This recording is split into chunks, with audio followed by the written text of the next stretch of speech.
സ്വന്തം അച്ഛനെതിരെ മത്സരിക്കുന്ന ആണോ? പ്രിയമുള്ളവരെ, ബഹുമാന്യരായ എൻ്റെ 2 എതിർ സ്ഥാനാർത്ഥികളുടെ മോഹനസുന്ദര വാഗ്ദാനങ്ങളും വീരവാദങ്ങളും നിങ്ങൾ കേട്ടുകഴിഞ്ഞു. നടക്കാത്ത വാഗ്ദാനങ്ങൾ നൽകി നിങ്ങളെ വഞ്ചിക്കാൻ ഞാൻ തയ്യാറല്ല. പക്ഷേ ഒരു കാര്യം നിങ്ങളെ അറിയിക്കാൻ ഞാൻ ഈ അവസരം ഉപയോഗിക്കുകയാണ്. ശക്തമായ 2 മുന്നണികൾക്കെതിരെ മത്സരിക്കുന്ന ഒരു സ്വതന്ത്ര സ്ഥാനാർത്ഥിയാണ് ഞാൻ. വിജയ സാധ്യത വളരെ കുറവായി എനിക്ക് ഇവിടുത്തെ പല പ്രമുഖ വ്യവസായികളും പ്രമാണിമാരും കുറച്ച് പാരിതോഷികങ്ങൾ തന്നിട്ടുണ്ട്.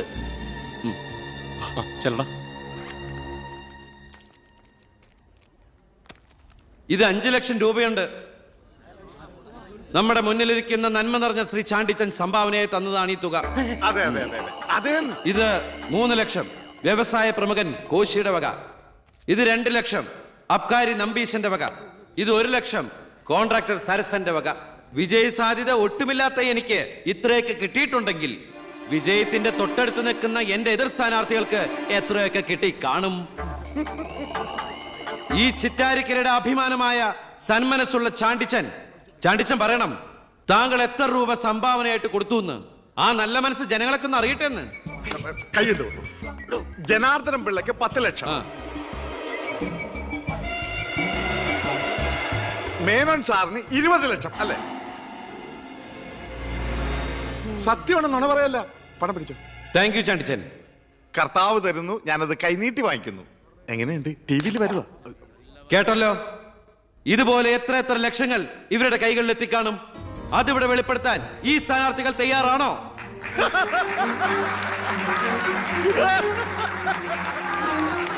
ബഹുമാന്യരെ, ഈ പണം കൊണ്ട് എന്റെ പോസ്റ്ററുകൾ അച്ചടിച്ച് ഈ മണ്ഡലം മുഴുവൻ ഒട്ടിക്കാം, ബാനറുകൾ കെട്ടാം, വോട്ടുകൾ വിലയ്ക്ക് വാങ്ങാം. പക്ഷേ ഞാനത് ചെയ്യില്ല. 25 കൊല്ലമായിട്ട് നിങ്ങൾ ജയിപ്പിച്ചു വിടുന്ന ശ്രീ ബാലഗംഗാധര മേനോന്റെ മണ്ഡലത്തിലെ ജനറൽ ഹോസ്പിറ്റലിൽ ഒരു ആംബുലൻസ് ഉണ്ടോ? അത്യാവശ്യ സൗകര്യങ്ങളുണ്ടോ? പ്രിയമുള്ളവരെ, ചാണ്ടിച്ചൻ നന്ദി 5 ലക്ഷം രൂപ ഇവിടുത്തെ ജനറൽ ഹോസ്പിറ്റലിന് ആംബുലൻസിനും മറ്റുള്ള സൗകര്യങ്ങൾക്കും വേണ്ടി ചാണ്ടിച്ചന്റെ പേരിൽ ഞാനിത് ഇന്ത്യ വിഷയം ഏൽപ്പിച്ചുകൊള്ളുന്നു. ഞാൻ സമ്മതിക്കൂല. സുഹൃത്തുക്കളെ, ബാക്കിയുള്ള ഈ തുക പാവപ്പെട്ട കുട്ടികളുടെ പഠിപ്പിനും ഭക്ഷണത്തിനും അതുപോലെ ആരോരുമില്ലാത്ത വൃദ്ധജനങ്ങളുടെ സൗജന്യ ചികിത്സയ്ക്കുമായി ഈ തുക തന്ന ആളുകളുടെ പേരിൽ തന്നെ ഞാനിത് ഇന്ത്യ വിഷ്ണു കൈമാറുന്നു. ജയ് ഹിന്ദ്. വരണം വരണം വരണം.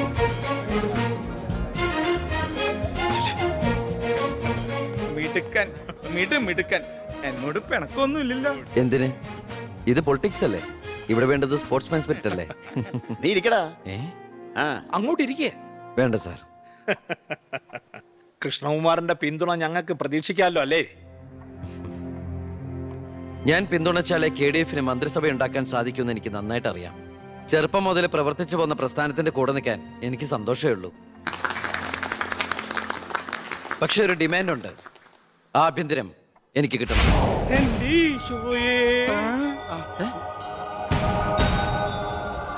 ഞാൻ ആ കാര്യം പറയാനിരിക്കായിരുന്നു. Home minister ആകാനോ? അത് നടപ്പില്ല. മന്ത്രി ആകണമെങ്കിലേ വകുപ്പിനെ കുറിച്ച് അറിയണം, പ്രവൃത്തി വരികയോ വേണം. ആരതൊക്കെ പഠിച്ചിട്ട് ഇവിടെ മന്ത്രിയാണത്? ദിവാരേട്ടൻ ഗതാഗത മന്ത്രിയായിട്ട് ഇരുന്നിട്ടില്ലേ? പണ്ടങ്ങോ ബസ്സിൽ കയറിയതാണോ പ്രവൃത്തി പരിചയം? വണ്ടി ഓടിക്കാൻ അറിയോ ദിവാരേട്ടന്? വേണ്ട. ആക്സിലേറ്റർ ക്ലച്ചും ബ്രേക്കും തിരിച്ചറിയോ? ഇല്ല. ഇതായിരിക്കണേ കിഴിപ്പുള്ളി സാറ്. പണ്ട് വിദ്യുച്ഛക്തി വകുപ്പ് കൈകാര്യം ചെയ്തിരുന്ന ആളല്ലേ? ഒന്ന് ചോദിച്ചോട്ടെ, ഈ വിദ്യുച്ഛക്തി എങ്ങനെ ഉണ്ടാക്കുന്നേ? അത് വെള്ളത്തിന്ന്. ആണോ? പിന്നെന്താ വെള്ളത്തിൽ തൊട്ട ഷോക്ക് അടിക്കാത്ത?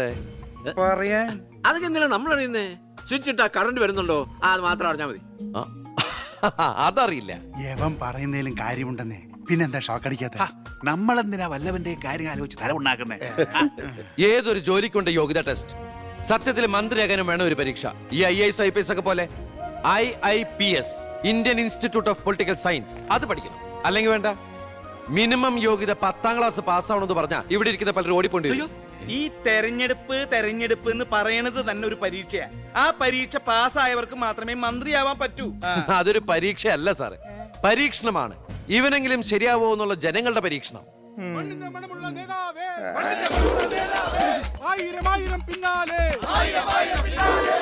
മതി. ഇനി നിങ്ങൾ ഇവിടുന്ന് ജൈവിച്ചോ. ഞാൻ പറയാതെ ആരും നിർത്തരുത്. മണമുള്ള നേതാവേ, ആയിരം ആയിരം പിന്നാലെ. എന്തിനാ ഇങ്ങനെ ഓരോന്നിനെ സൃഷ്ടിക്കണേ? അപ്പൊ സാറേ, എന്റെ കക്ഷി മത്സരിച്ച 3 സീറ്റിലും ഞങ്ങൾ വിജയം കണ്ടെത്തി കഴിഞ്ഞു. ഇവരുന്ന മന്ത്രിസഭയിൽ ആഭ്യന്തരം തന്നെ പിടിക്കാനാണ് എന്റെ തീരുമാനം. എങ്കിലും ഞാൻ ഇറങ്ങാണ്. അയ്യോ പോകല്ലേ പോകല്ലേ, നമുക്ക് ചർച്ച ചെയ്യാം. എന്റെ തീരുമാനത്തിൽ മാറ്റൂല. ഇല്ലെങ്കിൽ വീണ്ടും ഒരു ഇലക്ഷൻ നേരിടാൻ അല്ല തയ്യാറാണ്. ഞാൻ പറയുന്നു കേക്ക്. തിരക്ക് വേണ്ട, നിങ്ങൾ സമയം ആലോചിച്ചിട്ട് മതി. എന്നെ ദേ പി- അവൻ പറഞ്ഞതിൽ ഒരു തെറ്റുമില്ല. ആഭ്യന്തരം അവന് തന്നെ കൊടുക്കണം. ആഭ്യന്തരം വിട്ടിട്ട് കാലിരിക്കില്ല. അഭ്യന്തരം എന്ന് പറയാൻ തനിക്ക് എന്ത് യോഗ്യതയാണോ ഉള്ളത്? മന്ത്രിസഭ ഉണ്ടാക്കാൻ അവൻ വേണം. കൃഷ്ണകുമാർ തനിക്കറിയോ? എന്നെ ഒന്നും കൂടെ വന്നേ. അവൻ പണങ്ങി പോയതാണോ? കാര്യം കാണാൻ കഴുതക്കാരും പിടിക്കണം. ഞാൻ ആരുടെ കാല് പിടിക്കണം പറഞ്ഞേ? തന്റെ കാല് പിടിക്കണോ? തന്റെ മോന്റെ കാല് പിടിക്കണോ? ഞാൻ ആരുടെയും പിടിക്കാൻ തയ്യാറാ. ഒന്നുകൂടെ ആലോചിച്ചിട്ട് പോരെ പക്വതയില്ലാത്ത ഒരുത്തന്റെ കയ്യിൽ ആഭ്യന്തരം കൊടുക്കാൻ. അവന്റെ പിറകിൽ ഞാനില്ലടോ. അവനെ മുന്നിൽ നിർത്തി ഞാൻ ഭരിക്കും. ആരൊക്കെ എന്തൊക്കെ പറഞ്ഞാലും ആഭ്യന്തരം ഞാൻ വിട്ടു തരില്ല. തനിക്ക് കൈയിട്ട് വരാൻ പറ്റിയ ഒരു വകുപ്പ് തന്നാ പോരെ? തരാം. എങ്കിൽ വനം മതി. നമുക്ക് സാവധാനം വെളുപ്പിച്ചെടുക്കാം. അതിന് യോഗ്യതയിലൊന്നും മാത്രം ആരും പറയരുത്. കാരണം ഞാൻ കാടിന്റെ മകനാണ്. കൃഷ്ണകുമാറായ ഞാൻ നിയമം വഴി സ്ഥാപിതമായ ഭാരതത്തിന്റെ ഭരണഘടനയോട് ഒരു മന്ത്രി എന്ന നിലയിൽ എന്റെ കർത്തവ്യങ്ങൾ വിശ്വസ്തയോടെ മനസാക്ഷിയെ മുൻനിർത്തി നിർവഹിക്കുമെന്നും ബി കൃഷ്ണകുമാർ ആഭ്യന്തരമന്ത്രിയായി സത്യപ്രതിജ്ഞ ചെയ്ത് അധികാരമേറ്റു. ഗവർണർ നരേന്ദ്ര ഷെറാവത്ത് സത്യവാചകം ചൊല്ലിക്കൊടുത്തു. തൊമ്മൻ ചാക്കോ മന്ത്രിസഭയിലെ ഏറ്റവും പ്രായം കുറഞ്ഞ മന്ത്രിയാണ് ബി കൃഷ്ണകുമാർ.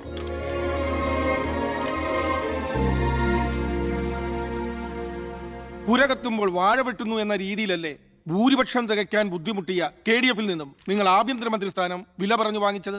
എനിക്ക് കിട്ടിയ അവസരവും ഉപയോഗിച്ചു എന്നുള്ളത് ശരിയാണ്.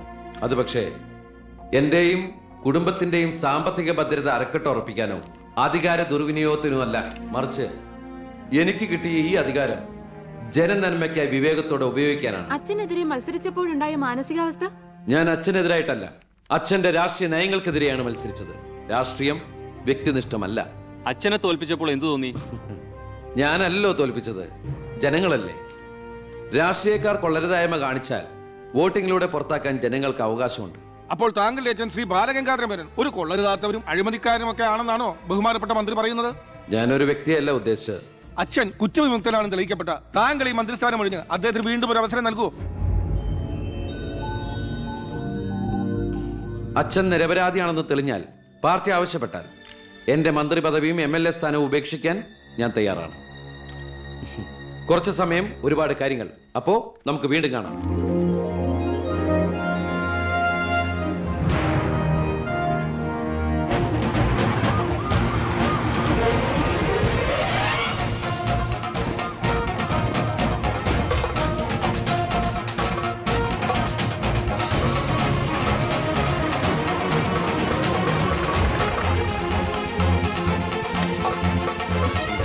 ഒരു ചോദ്യം. സോറി, ആവശ്യത്തിലേറെ ചോദ്യങ്ങൾക്കുള്ള ഉത്തരം ഞാൻ പറഞ്ഞു കഴിഞ്ഞു.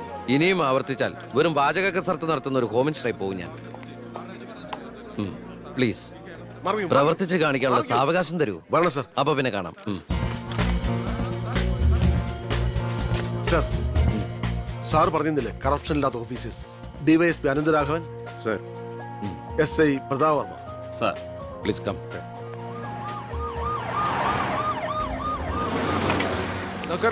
Excuse me sir. ഈ മന്ത്രിസഭ കാലാവധി പൂർത്തിയാക്കൂ. ക്യാബിനറ്റ് മീറ്റിംഗ് കഴിഞ്ഞിട്ട് പറയാം. 5 കൊല്ലം ഞാൻ ഇവിടെ ഉണ്ട്. മീറ്റിംഗ് കഴിഞ്ഞിട്ട് പറയാം. മീറ്റിംഗ് കഴിഞ്ഞിട്ട് പറയാന്ന് പറഞ്ഞില്ലേ? എന്റെ പേഴ്സണൽ പ്രൊട്ടക്ഷൻ വിങ് എന്ന പേരിൽ സാറും സാറിന്റെ ഗ്രൂപ്പും എന്നോടൊപ്പം ഉണ്ടാവണം സർ. അത് പക്ഷെ എന്നെ പ്രൊട്ടക്ട് ചെയ്യാൻ വേണ്ടിയിട്ടല്ല, ഈ നാടിനെ പ്രൊട്ടക്ട് ചെയ്യാൻ എനിക്ക് നിങ്ങൾ ആവശ്യമാണ്. എന്നെക്കാൾ ഉയർന്ന റാങ്കുള്ള എനിക്ക് കമ്മ്യൂണിക്കേറ്റ് ചെയ്യാൻ എളുപ്പം സാറുമായിട്ട്. പണ്ട് ലാത്തി ചാർജുകൾക്കിടയിൽ സാർ പലവട്ടം എന്നെ ലാത്തിയുമായിട്ട് പരിചയപ്പെട്ടിട്ടില്ലേ സാർ? അതല്ല സർ, പിന്നെന്താ സാർ? ഒരു റിക്വസ്റ്റ് ഉണ്ട്. യെസ്. സാർ ഇനി എന്നെ സാറേന്ന് വിളിക്കരുത്. ഒരു മന്ത്രിയായെന്ന് കരുതി പെട്ടെന്ന് അപ്പനെ കയറി അവസരപ്പെട്ടാന്ന് വിളിക്കാൻ പറ്റുമോ? ഞാൻ സാറേന്ന് വിളിച്ച് ശീലിച്ചു പോയി. നാവ് അങ്ങനെ വഴങ്ങും സാറേ. ഗുഡ് മോർണിംഗ് ആ അയ്യർ സാർ, ഇവരുടെ പുതിയ പോസ്റ്റിംഗിന്റെ കാര്യം ഞാൻ DGയോട് ഇൻഫോം ചെയ്തിട്ടുണ്ട്. Please take necessary steps. Okay, sir. Okay. Sure, sir. Hello, ഞാൻ പൗത്രനാ. നിന്റെ സത്യപ്രതിജ്ഞ ഞാൻ TV-യിൽ കണ്ടു. ഒരു യുവാവ് ഹോം മിനിസ്റ്ററായിട്ട് നീ ശരിക്കും ഷൈൻ ചെയ്ത് കേട്ടോ. ആരുടെങ്കിലും മുമ്പിൽ ഷൈൻ ചെയ്യണമെന്ന ഉദ്ദേശത്തോടെ ഞാൻ മന്ത്രിയായത്. പിന്നെ ഞാൻ നിന്റെ പെങ്ങടെ പേരിൽ ഒരു എസ്റ്റേറ്റ് വാങ്ങിയില്ലായിരുന്നോ? ഇവിടെ ഇപ്പൊ തേങ്ങയിടിയിൽ നടക്കുക. ഈ ഏരിയയിൽ കള്ളന്മാരുടെ ഭയങ്കര ശല്യമെന്നാണ് നാട്ടുകാർ പറയുന്നത്. നീ ഒരു 10-20 പോലീസുകാരെ ഇങ്ങോട്ട് ഏർപ്പാടാക്കണം. അവരെ നിക്കട്ടെന്ന് കാവലിന്. അളിയന്റെ തേങ്ങയ്ക്ക് പ്രൊട്ടക്ഷൻ തരാനുള്ളതല്ല കേരള പോലീസ്. അവർക്ക് വേറെ ജോലിയുണ്ട്. മിസ്റ്റർ പവിത്രന് വേറെ എന്തെങ്കിലും പറയാനുണ്ടോ?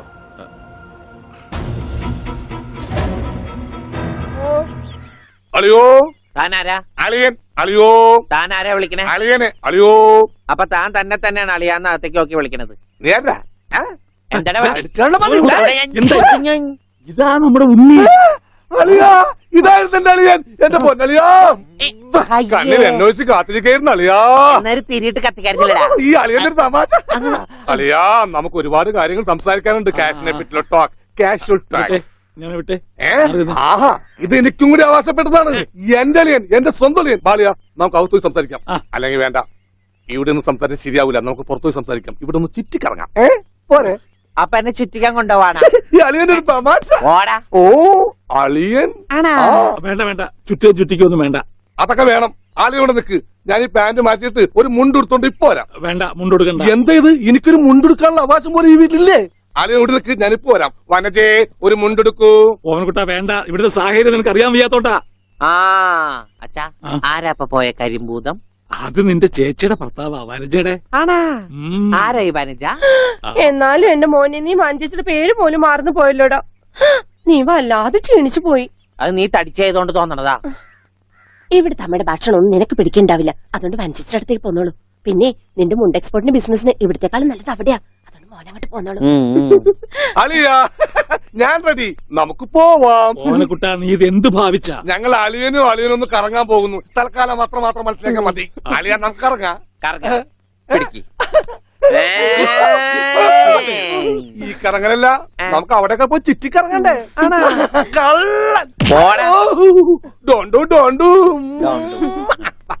ഓവൻകുട്ടാ വേണ്ട, ഞാൻ പറയുന്നു. ബിസിനസ്സിൽ നമ്മൾ ഓരോ അടിയും സൂക്ഷിച്ചു വെക്കണം. അയ്യോ ആരത്? ആരുമില്ല. ആരുല്ലേ? സ്വന്തം തന്ത വരെ പിന്നിന്ന് കുത്തു. പെങ്ങളെ കിട്ടിയ സ്ത്രീ തന്നെ തുക തരുമോ അളിയാ? നോക്കച്ച എന്തൊരു ചേർച്ച. ഒരമ്മ പെറ്റ ആളിയന്മാരാണെന്നേ പറയൂ.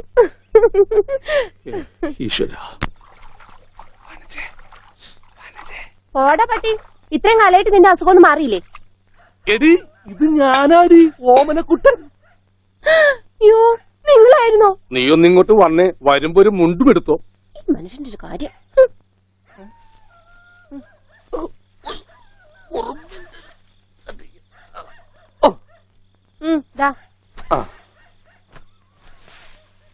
നിന്റെ ആങ്ങളില്ല മുണ്ടൂരാൻ. നാട്ടുകാരെ മുണ്ടും പറഞ്ഞിട്ടാടി എക്സ്പോർട്ട് ചെയ്യണത്. അതെ, അവന് തലയ്ക്ക് നല്ല സുഖമില്ലാന്ന് അച്ഛനമ്മയും പറയണ കേട്ടു. എന്തപ്പണ്ടായേ? അവൻ എന്നെ കൊണ്ട് ഒരു മൊട്ടക്കുന്നിന്റെ മോളിൽ കയറി. അവർ ചെന്നപ്പോ എന്റെ മുണ്ടും പറിച്ച് ഒറ്റോട്ടം. ഞാനാണെങ്കിൽ അടിയിൽ ഒന്നും ഇട്ടിട്ടുണ്ടായില്ല. എന്നിട്ട് ഞാൻ തോട്ടിലേക്ക് എടുത്ത് ചാടി. നാണം മറക്കാൻ അരക്കപ്പം വെള്ളത്തിൽ കിടന്ന് ആ തോട്ടിലാണെങ്കിൽ പണ്ടാറ മീനിന്റെ ചെല്ലു.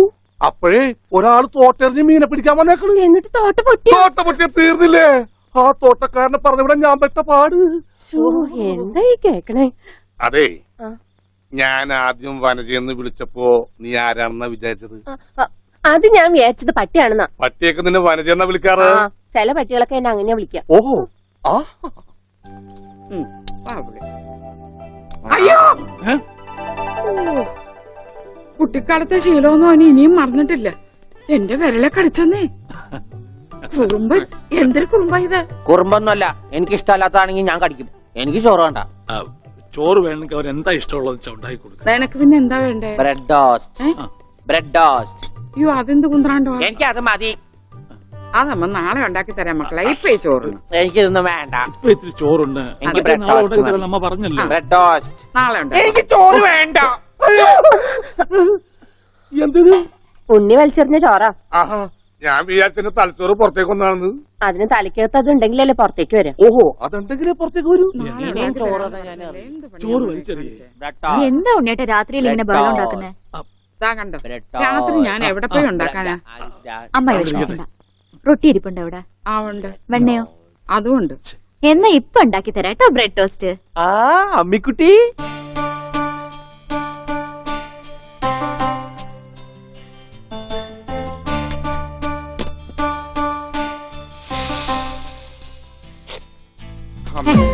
വേണ്ട.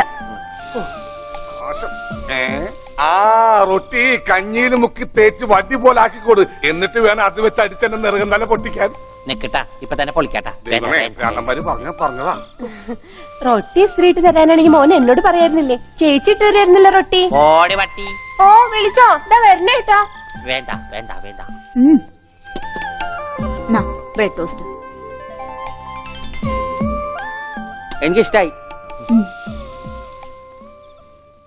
ആശുപത്രി കൊണ്ടുകൊണ്ട് വരുമെന്ന് എല്ലാരും പറയണേ.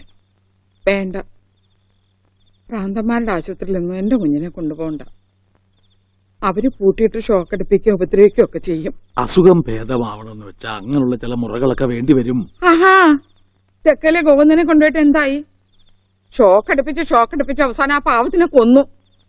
ഉണ്ണിക്ക് അത്ര വലിയ അസുഖമൊന്നുമില്ല. നമ്മുടെ സ്നേഹവും പരിചരണവും ഒന്നും ഇല്ലാതെ വളർന്നതല്ലേ. ഇനി അതൊക്കെ കിട്ടുമ്പോ അവൻ ശരിയായിക്കോളും. ആ അച്ഛനെ എനിക്കൊരു സിഗരറ്റ് തരുമോ? അയ്യോ ഉണ്ണി, എന്താ ഇത്? അച്ഛനോടാണോ സിഗരറ്റ് ചോദിക്കുന്നേ? സോറി. എന്നാ അമ്മ എനിക്കൊരു സിഗരറ്റ് തരുമോ? മോനെ, അച്ഛനെയും അമ്മയൊക്കെ ബഹുമാനിക്കണം. സിഗരറ്റ് ഒന്നും ചോദിക്കരുത്, അത് തെറ്റാ. തെറ്റാ? എന്നാ ബീഡി മതി. ഉണ്ണി ഇവിടെ ഇരിക്കേ. ബീഡി ഒക്കെ തരാം, ഇവിടെ ഇരിക്കേ. മോനെ, ഒന്ന് ഓർത്തു നോക്ക്. ഇത്രയും കാലം മോൻ എവിടെയായിരുന്നു? അച്ഛാ, അച്ഛൻ ഇത്രയും കാലം എവിടെയായിരുന്നു? അമ്മ എത്രയും കാലം എവിടെയായിരുന്നു? ഞാൻ ഇത്രയും കാലം എവിടെയായിരുന്നു? നീ ഇത്രയും കാലം ദുബായിലായിരുന്നോ? ദുബായിൽ കഴിഞ്ഞ ഫ്ലൈറ്റിനല്ലേ ലാൻഡ് ചെയ്തത്? അളിയാ ഹായ്. അളിയന്റെ ഈ കണ്ണെന്താ പുളിസ പോലെ ഇരിക്കണേ? നിനക്കിപ്പോ ബുൾസൈ ആയിട്ടും ഓംലേറ്റ് ആയിട്ടൊക്കെ തോന്നും. കാരണം നീ ഇപ്പൊ മുട്ടയെന്ന് വിരിയാത്ത പ്രായമാണല്ല. അയ്യോ, അളിയന്റെ വയറെന്താ വീർത്തിരിക്കണേ? ഇതിനകത്ത് കുട്ടിയുണ്ടോ? വനത്തെ കഞ്ഞിയായില്ലേ? ഇതിൽ കൂടുതൽ ഇനി എന്താവാനാ? അമ്മിക്കുട്ടി, എനിക്ക് ഇതുപോലത്തെ ഒരു ബുൾസൈ വേണം. എന്താ ഉണ്ണിയേട്ടാ ഇത്? ഇത് ഉണ്ണിയേട്ടന്റെ അളിയനല്ലേ? അങ്ങനൊക്കെ പറയാവോ? ഈ അളിഞ്ഞ സാധനത്തിനാണ് അളിയെന്ന് പറയണേ. വനത്തെ എന്തെങ്കിലും എടുത്തു നോക്കൂ. നമുക്ക് അപ്പുറത്തേക്ക് പോവാം. അപ്പുറത്തേക്കൊന്നും പോണ്ട, നമുക്ക് പുറത്തേക്ക് പോവാം. അയ്യോ, ഈ രാത്രിയിലോ? നമുക്ക് നാളെ രാവിലെ പോവാം. അയ്യോ അത് വേണ്ട, രാവിലെ പോയി ആരെങ്കിലും കാണും. നമുക്ക് കാലത്ത് പോവാം.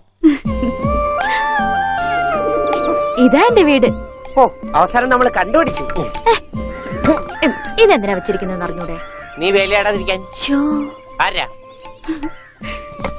ഇവിടെ പൈസ കൊടുക്കണ?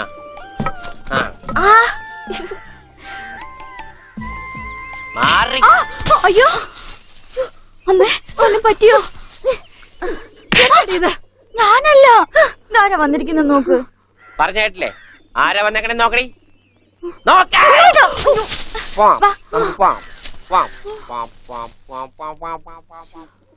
ഇവിടെ ഇരുന്നു കേട്ടോ.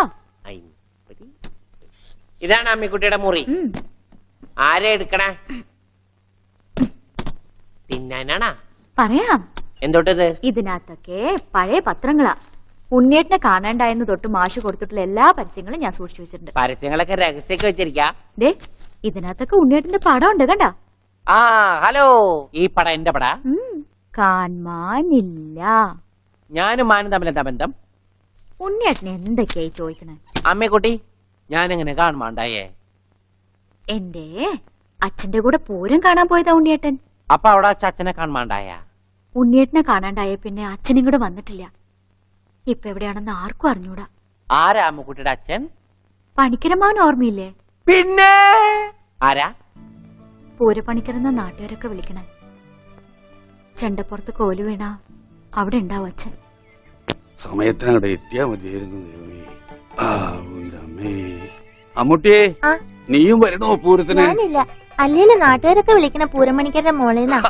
നിനക്കെന്തെങ്കിലും വാങ്ങണോ? ഒന്നും വേണ്ട. ആ, എന്നാ വീട്ടിലേക്ക് പോക്കോ, വീട്ടിലേക്ക് പോക്കോ. ഓ,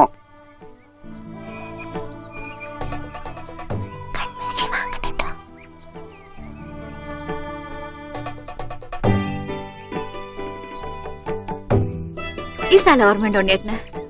ആ, ഇവിടെ വെച്ചാ അവസാനമായിട്ട് നമ്മൾ കാണുന്നത്. എന്റെ അച്ഛനോടൊപ്പം പൂരം കണ്ടത് ഓർമ്മയുണ്ടോ? അവിടെ ആന ഇടിഞ്ഞു എന്നാ കേട്ടെ. അതിനിടയിലെ ഉണ്ണിയേട്ടനെ കാണാണ്ടായ. അയ്യോ, അമ്മക്കുട്ടിയുടെ അച്ഛൻ അവിടെ പോയി? അറിയില്ല, ആർക്കും അറിയില്ല. അറിയണ്ട, ആർക്കും അറിയണ്ട.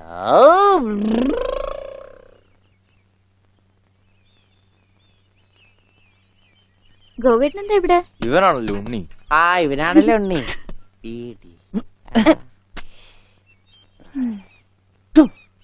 ഹായ് മഞ്ഞക്കിളി മഞ്ഞക്കിളി മഞ്ഞക്കിളി മഞ്ഞക്കിളി. അപ്പം വല്ല മഞ്ഞക്കിളിയുടെ പുറകെ വെക്കോളൂ. നീ വണ്ടി കയറി, ഞാൻ കൊണ്ടുവിടാം. അത് ശരിയാവില്ല, ഗോപേട്ടൻ പൊയ്ക്കോ. ഉണ്ണേട്ടാ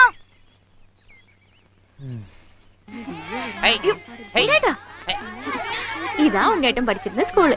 ആണാ? കണ്ടാ പറയില്ല കേട്ടാ. സമയം ഉണ്ടായിരുന്നു ഇതൊക്കെ പൊളിക്കായിരുന്നു. ഈ പിള്ളേർക്കൊക്കെ വീട്ടിൽ പോക്കൂടെ? ചെക്കൻ പോടാ. അയ്യോ, എന്റെ കൈ നീളും ഡബറ കണ്ടാ.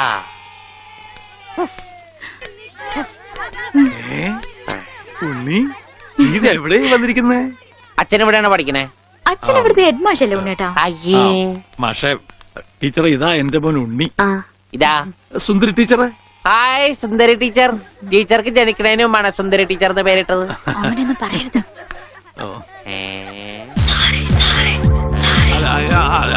അസംബ്ലിക്ക് സമയമായില്ലേ? നടന്നോളൂ നടന്നോളൂ, ഞാൻ പറയട്ടെ. ഒന്ന് വേഗം ആയിക്കോട്ടെ. ആ ഉള്ളിയും കൊണ്ട് വീട്ടിൽ പോക്കോളൂ. അച്ഛാ ഉണ്ണേട്ടാ കൊണ്ടുപോക്കോളൂ. വാ ഇങ്ങോട്ട്. അച്ഛാ ഞാനും വരാം. അയ്യോ, വേണ്ട വേണ്ട അമ്മു.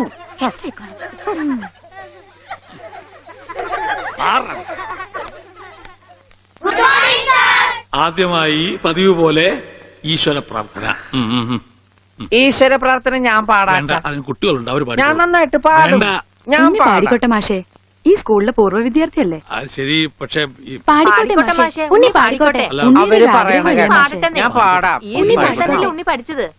ഞാൻ പാടട്ടെ. മാറ് മാറ് മാറടി.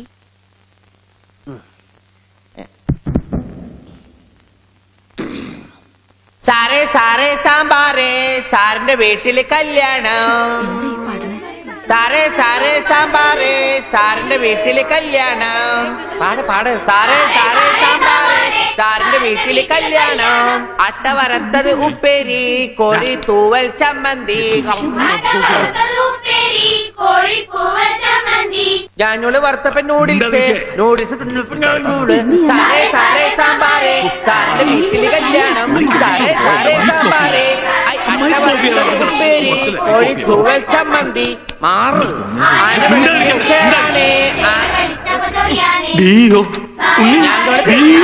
അച്ഛൻ പോണ. സാറേ സാറേ കല്യാണം സാറിന്റെ വീട്ടില് സാമ്പാറ്. സാറേ സാറേ സാമ്പാറ് സാറിന്റെ വീട്ടില് കല്യാണം. സാറേ സാറേ സാമ്പാറ് സാറിന്റെ വീട്ടില് കല്യാണം. സാറേ സാറേ സാമ്പാറ് സാറിന്റെ വീട്ടില് കല്യാണം. ഓടതടിയാ കല്യാണം. സാറേ എന്താണോ സാറേ സാറേ സാമ്പാർ ആരുടെ വീട്ടിലെ കല്യാണം? I will cancel the approval. First bit experience. ഇത്ര തരണ്ടാണ്.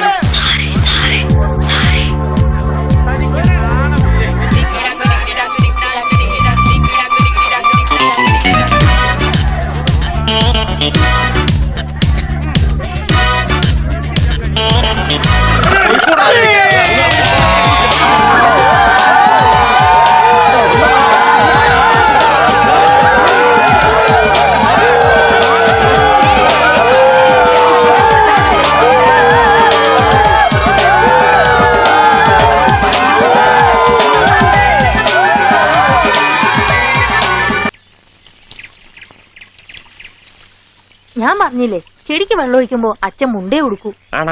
സൺഡേ ക്ലാസ്സിൽ ഞങ്ങളെ ബെൽറ്റ് വെച്ച് അടിച്ചതാ ആ അച്ഛൻ. അച്ഛൻ ഇപ്പൊ എന്തിനാ മുണ്ട്? നീ പോയി പറിച്ചോണ്ട് വാ. എനിക്ക് സേർട്ട് തരോ? തരാം.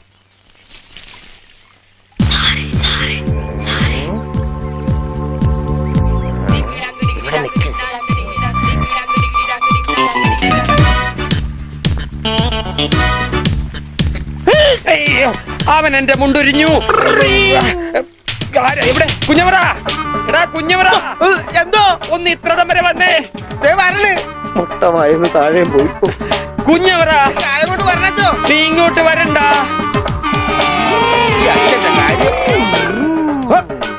എന്താണ് ഉണ്ണി? എന്താണ് കാലത്ത് കഴിച്ചത്? കഴിച്ചതല്ല, അഴിച്ചതാ. കർത്താവ്, ഇത് അച്ഛന്റെ മുണ്ടാണല്ല. ഈശോയെ, അപ്പ അച്ഛൻ ഉണ്ണീശോയാ? അച്ഛോ, കൊച്ചു കുട്ടിയാണ്, വികൃതിയാണ്. എന്നിട്ടിപ്പോ എന്തായി? ആ പള്ളിയിൽ അച്ഛൻ മുണ്ട് കുറച്ചപ്പോ അതൊക്കെ തൃപ്തിയായില്ലേ? ചേടാ, ഇടവകയിൽ അച്ഛൻ മുണ്ട് കൊടുത്തു നടക്കുമെന്ന് അവൻ അറിയോ? അവൻ കുഞ്ഞല്ലേ? കുഞ്ഞു നല്ല പെട കൊടുക്കാത്തൊരു കുഴപ്പമാ. അവൻ കുഞ്ഞു തന്നെ മാഷേ, ഇതൊക്കെ അവന്റെ വികൃതിയല്ലേ. വലുതാകുമ്പോ ശരിയായിക്കോളൂ.